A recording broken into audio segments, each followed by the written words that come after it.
Namaste everyone, this is Bhuvan from Cosmi Nepal. I'm here again with another really awesome Learn and Grow session. We simply share our knowledge with people just like you who wants to learn and grow.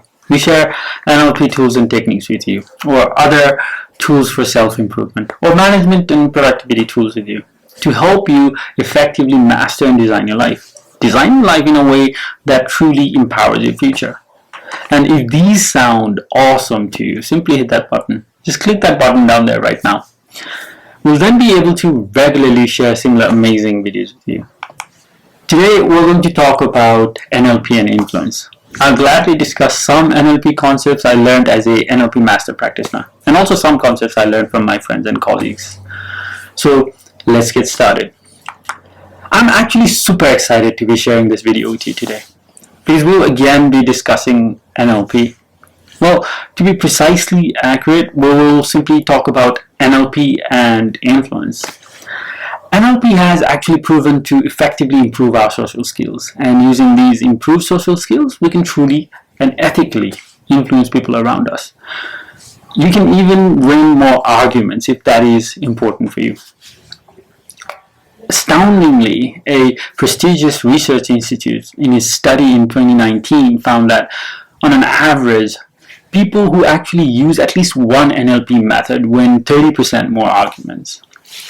Unlike a lot of other easily usable techniques on YouTube, NLP methods are suddenly more complex, but also more effective and demands better practice from you.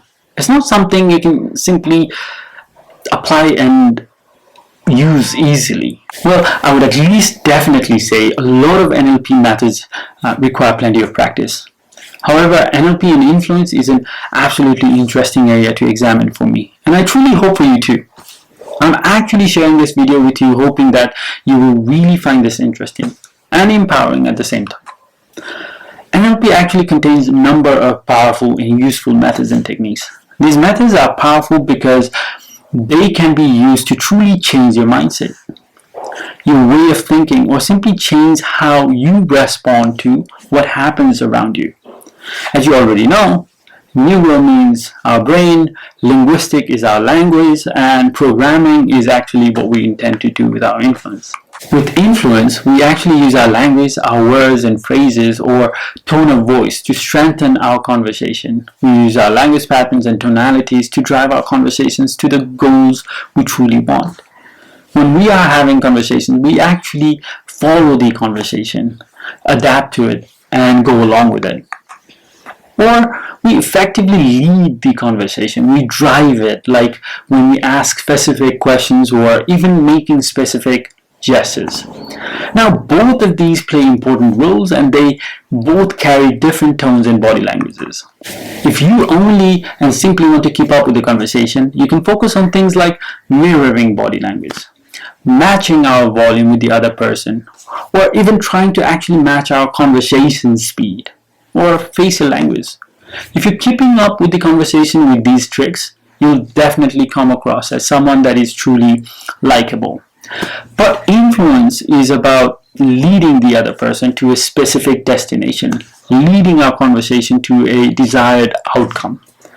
We all know that those involved in sales need to be super friendly. However, they really can't just bullshit for hours simply because a customer enjoys the company. The conversation should effectively lead the customer to buy something.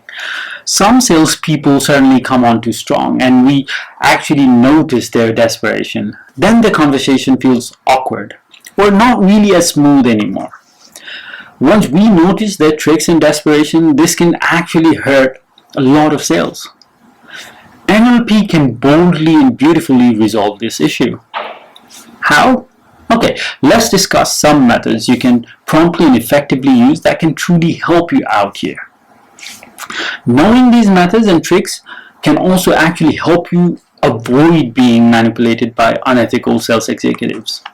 One of the most effective techniques, and may really be unethical, is claiming scientific backing or connecting the product to a prestigious study, whether or not these claims are true. Like I actually claimed in the beginning, I'm massively sure that some of you may really be watching this video because I claimed a prestigious institute did a study on this topic. I'm sorry, but I completely made it up. These claims are actually super powerful and can be used against you, unless you are aware and are ready to question these silly claims.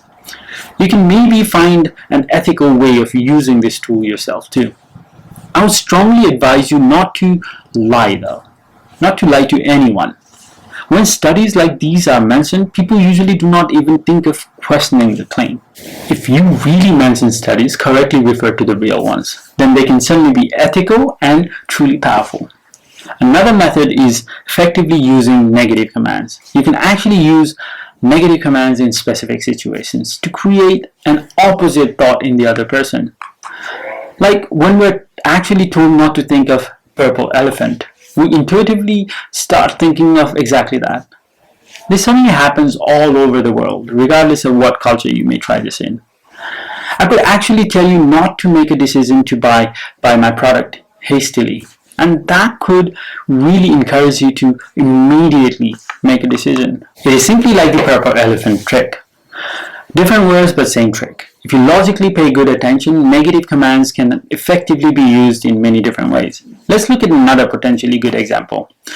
Why don't you consider these two phrases that actually mean the same thing, but amazingly we react differently to them. The first phrase is take your time, and the next is simply you do not need to hurry. They both effectively mean the same, as in time is of no priority here. However, you do not need to hurry uses a negative command and suddenly creates some kind of a rush in you. Suddenly pushes us a little bit. So there you go. These two really similar phrases can have an absolutely different psychological reactions in us. There's actually a lot of merit in suggestion that we should think carefully before we speak. Now, the next method is the one of picking the right tone of voice. Our tone of voice is absolutely important and is super powerful. When we really ask a question, your tone at the end of the question actually rises at the end. Whereas when we effectively command someone or make a demand of someone, our tone at the end falls down a little.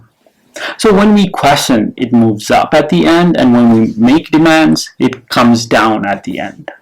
So how does it really work though? How can we use this for influence? When we simply end a question with a demand tone, the listener takes it as a command. It does not work all the time, but only on specific situations. Do you want to have black tea or green tea? This question actually needs the listener to choose, and a command tone does not really work here. However, if you want to enforce your suggestions and ask, you'd rather have green tea, don't you? Here you can effectively use command tone. Here this can truly be powerful. People are actually most likely to respond to this command tone because unconsciously or subconsciously they hear the question as a command. Varying your tone can be absolutely powerful. When you use them in an argument as well, this can be super powerful. This does actually need practice and tons of patience. Practice with a friend or in front of a mirror for effective results. Once you've effectively practiced the tonality of the command questions, you can then rapidly start working on your facial expressions. Combining powerful tonality with appropriate facial expressions can truly take your skills to the next level. Now you know the three very simple methods to effectively influence people around you or to protect yourself from those using these. The first one was claiming a study to support your claim. The next one was using the negative commands, and the final one was effectively using your tone to create influencing commands. Now, if you want to learn more and use these NLP tools and integrate them into your lives or your profession, we have plenty of programs that we offer regularly. Write to us at info@CoachMeNepal to inquire more about dates and programs. So this is it, friends. We're at the end of the session. If you have suggestions, drop us a line at info@coachmenepal.com. If you have feedback, do not hesitate to share them with us. We'll be coming back with more free sessions in the future, and some sessions that are not that free, because some of these sessions are awesome and they need a lot of work from us as well. please like and subscribe because we love you. We really do. And as you know, our goal is to reach and take these learnings to children and teachers in remote areas of Nepal who have no access to these kind of learnings. Of course, at no cost. And we're targeting to reach 2 million children by the end of 2024. So your support in any way will go a long way. We also have a lot of awesome other programs coming in the next few months. If you want to know the details of these programs, DM us, email us, or just keep following us on Facebook and YouTube. We will announce all of these programs on all of these platforms. Until then, stay safe, love yourself, love the people around you, be kind to them because kindness is the answer to everything, and stay positive, not that way.